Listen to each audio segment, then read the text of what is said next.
Tarde, pessoal, oitavo ano. Estamos aqui mais uma vez para trabalharmos nossa videoaula, certo? Onde nós vamos iniciar o percurso 15 com Estados Unidos, população e megalópolis. Em percursos passados, pessoal, nós trabalhamos, foi apresentado a forma de ocupação do território estadunidense.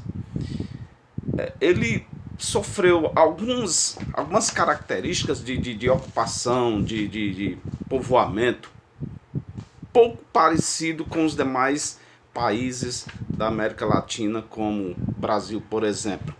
Mas teve profundas diferenças. Profundas diferenças porque, a princípio, desejava-se ocupar para garantir o domínio do território. Só que essa ocupação, um dos aspectos que muda, que tira toda aquela característica igual, ou seja, que difere dos outros países da América Latina como o Brasil, certo? Com essa ocupação, né? Por que de toda essa ocupação, como ela deveria se proceder? Então foi uma ocupação para garantir a posse do território, mas também tinha um interesse grande em produzir em toda essa região.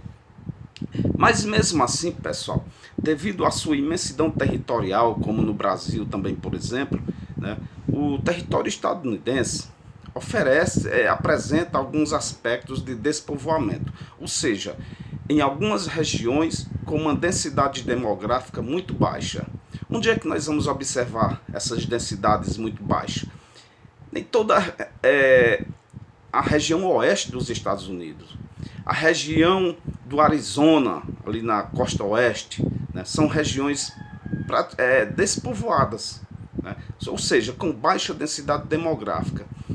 E hoje o país, com uma população de 324 milhões de habitantes, né, cerca de 4,4% da população mundial, leva o país a um dos países com uma das maiores populações do mundo, né? Mas apresenta essas desigualdades, essas diferenças de densidade, conforme eu falei, devido às questões naturais, né?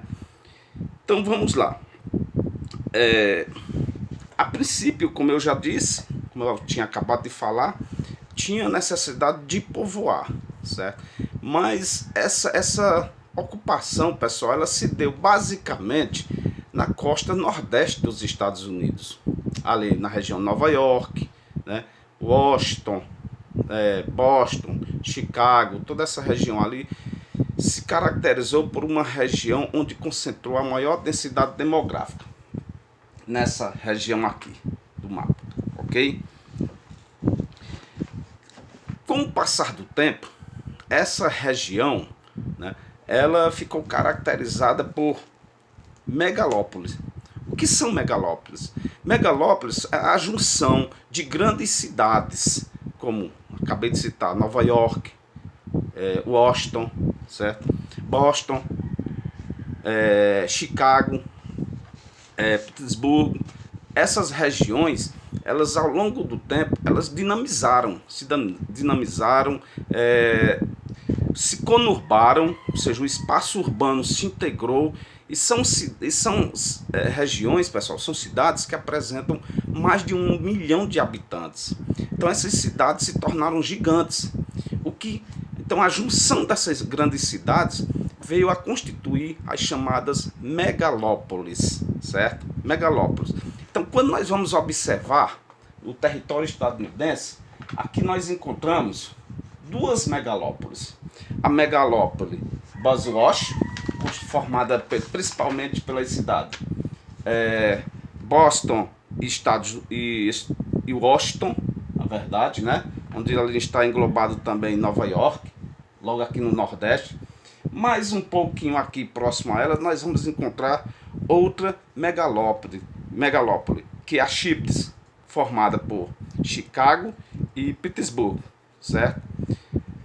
Mas aqui na costa oeste, apesar de toda aquela esses aspectos de baixa densidade demográfica, essa região aqui, principalmente no século XX, ela sofreu um intenso povoamento, né?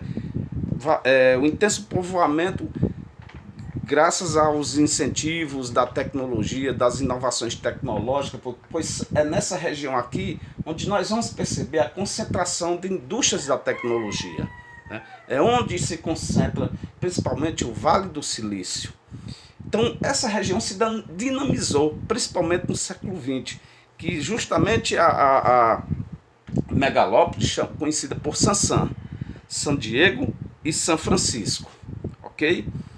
Vamos ver aqui, compreender o que é megalópole, conjunto de grandes cidades que estão próximas, ou seja, que estão conurbadas, né? Então nós vamos usar esse termo de megalópole, ou seja, grandes cidades, cidades com mais de 1 milhão de habitantes, né? Que se dinamizaram, cresceram, né? E hoje são conhecidas mundialmente pelas suas decisões na economia, na política, como é o caso aqui de Boswell, né? É uma megalópole de grande importância para o cenário mundial nas questões política, econômica, né? E a questão da imigração, pessoal. Falei agora há pouco sobre a ocupação. O território estadunidense, né, ele teve sua constituição basicamente baseada na migração, certo? Essa migração, ela teve algumas ondas de migração, principalmente nos séculos passados, século XVIII, quando o apogeu da Revolução Industrial, né, no século XVIII, e principalmente no século XIX, quando as atividades industriais se aceleram, toda essa região aqui ela vai receber uma leva grande de imigrantes, principalmente vindo da Europa, né? Imigrantes europeus que vieram a ocupar essa região, né? Claro que tinha interesse, aqueles interesses que foram citados lá em aulas passadas, né? Que eles vinham para ocupar, ganhavam terras, certo? Ganhavam terras e produziam, né? Certo? Pelo período de 5 anos eles garantiam a concessão dessas terras. Só que o território estadunidense ele vai sofrer um impacto na questão de migração durante a crise mundial de 1929. Vai ter um impacto, a onda de imigração vai diminuir, certo? E após a Segunda Guerra Mundial, principalmente na segunda metade do século XX, aí vai se intensificar cada vez mais a chegada de imigrantes por todo o território estadunidense. Agora, o que é interessante, pessoal, que aqueles colonos que receberam essas terras aqui, né, no século XX, principalmente após a Segunda Guerra Mundial, certo? Uma das questões que nós vamos observar um vazio demográfico nessa região central e oeste dos Estados Unidos, pois as grandes empresas chegam e compram as terras e vai ser modificado todo o sistema produtivo. Vai ocasionar um vazio demográfico, ou seja, imensas propriedades com baixa mão de obra e com muita tecnologia substituindo a mão de obra. Então vai acontecer uma onda de migração interna. As pessoas vão sair do centro, né, e vão principalmente para as duas grandes megalópolis aqui, Sansan e Boswell, certo? Sansan não, na verdade, Shipton e Boswell, certo? As pessoas migram para essas regiões, e como também a megalópole de Sansan, certo? Então a tecnologia, ela vai, na verdade, ela vai provocar um êxodo, certo? Vai provocar um êxodo, ou seja, a saída das pessoas do campo de áreas produtivas e vão para os grandes centros comerciais, centros urbanos, na verdade. Vamos caracterizar um pouco sobre essas megalópolis, como elas são, o que elas apresentam em potencialidade. Por exemplo, vejam só, a megalópole Boswell é uma metrópole central de uma imensa megalópole dos Estados Unidos, de aproximadamente 700 quilômetros de comprimento, denominada Boswell, nome formado pelas abreviaturas Boston e Washington. Pontos extremos da área pela qual ela se estende. Essa megalópole, pessoal, ela é formada por Nova York, Filadélfia, Baltimore e, atualmente, avança sobre a cidade de Norfolk. Ali vivem mais de 50 milhões de pessoas. Vejam uma quantidade enorme de pessoas nessa região, mais de 50 milhões de pessoas. De cada 6 habitantes do país, certo? Um mora nessa megalópole. Essa megalópole com um notável e diversificado parque industrial. Nova York é também o centro das Nações Unidas, dos principais bancos e dos grandes conglomerados empresariais estadunidenses, o que torna o centro de decisões políticas e econômicas que exercem influência sobre os espaços geográficos mundiais, que eu acabei de citar agora há pouco. Principalmente essa megalópole, ela tem uma função econômica, política e social muito importante para os Estados Unidos. É uma megalópole que tem uma forte repercussão no mundo. A megalópole Chips, outra enorme megalópole americana denominada Chips, nome formado pela abreviatura Chicago e Pittsburgh, estende-se de Chicago à metrópole central Pittsburgh, abarcando ainda Cleveland e Detroit. E por último, a última megalópole, Sansan. Vejam só a potencialidade econômica que essa megalópole apresenta para os Estados Unidos, principalmente no que se diz respeito à indústria da tecnologia. Na costa oeste dos Estados Unidos, quando vista em conjunto com as cidades de São Francisco, San Diego e Sacramento, Los Angeles formam uma megalópole dinâmica denominada Sansan, cujos extremos são cidades de São Francisco e San Diego. Los Angeles é a segunda maior metrópole dos Estados Unidos e a maior cidade da Califórnia. É nessa região, pessoal, aqui em Sansan, como eu citei agora há pouco, onde se encontram os maiores parques tecnológicos do mundo. Porque é nessa região também que onde nós vai ser encontrado um dos minérios, nos principais componentes para os equipamentos de tecnologia, que é o silício. Então, várias empresas da tecnologia migraram para essas regiões aqui por conta do abundante minério silício.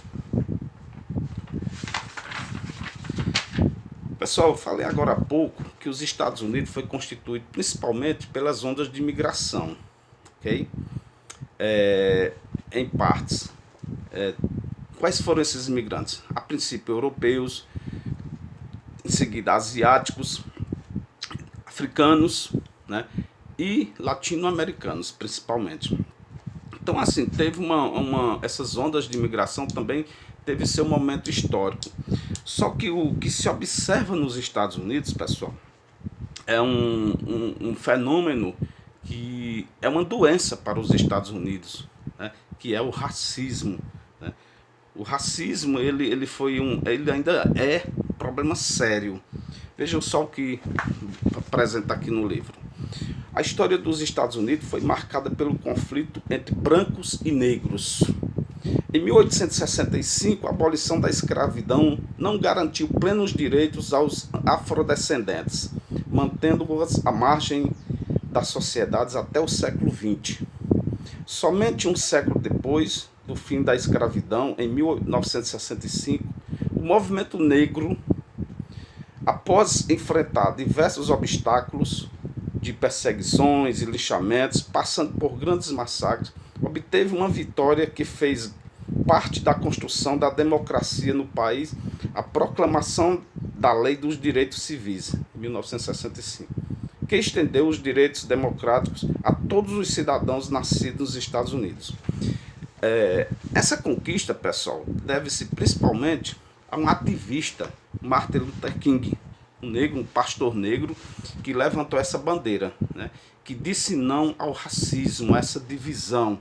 Uma divisão, pessoal, que era terrível, uma divisão que chamamos também de segregação, né? Segregação, discriminação e pobreza, pois durante muito tempo nos Estados Unidos essa segregação era visível, ainda é, E o Martin Luther King levantou essa bandeira, onde apresentou lá em 1965 uma das primeiras conquistas do movimento negro.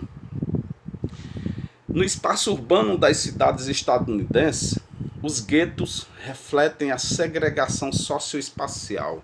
O que é isso, segregação socioespacial? Ou seja, de um lado, o gueto são aquelas comunidades onde lá residem apenas negros, principalmente negros pobres, né? São chamados guetos. Eles não podiam, em décadas passadas, se misturar com os brancos.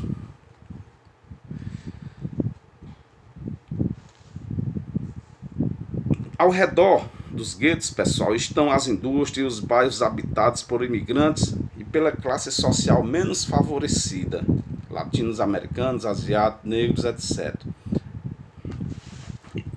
Todas essas informações, pessoal, vocês vão encontrar no livro de vocês, no percurso 15, certo? Então, assim, só para apresentar para vocês que a história dos Estados Unidos não é uma história assim, não foi constituída, não foi formada por uma história tão bacana como muitos meios informativos apresentam, que só apresenta o lado bonito dos Estados Unidos, mas a história do povo que, na sua maioria, povo pobre, povo negro, foram duramente massacrados, como continuam sendo massacrados, sendo violentados, sendo assassinados, sendo torturados, né, por conta dessa chamada segregação racial. Então, pessoal, é interessante que estudem, né, estudem bastante para que vocês compreendam todo esse processo histórico, certo? Para que nós possamos formar uma consciência crítica, uma consciência construtiva sobre todos esses aspectos, ok? Um abraço e até a próxima.